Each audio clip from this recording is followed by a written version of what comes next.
আজকে বাড়িতে দুজন স্পেশাল মানুষ আসবে, হচ্ছে তারই ছোটখাটো আয়োজন। আমি করছি ডাল, পটল ভাজা, আর ও করবে মাংস।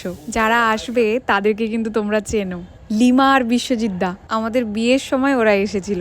সত্যি দেখতে দেখতে বিয়ে হয়েছে 9টা মাস কেটে গেল। ওফ, অপূর্ব গন্ধ।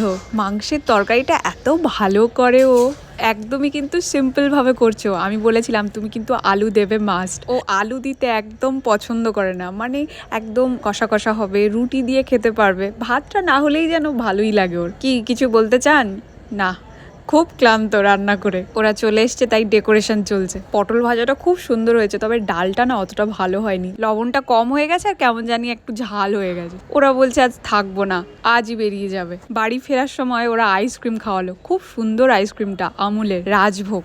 যাই হোক, চলো সবাই ভালো থাকো, সুস্থ থাকো আর সবাইকে ভালো রাখো। আজকে তাহলে আসি, দেখা হচ্ছে কাল।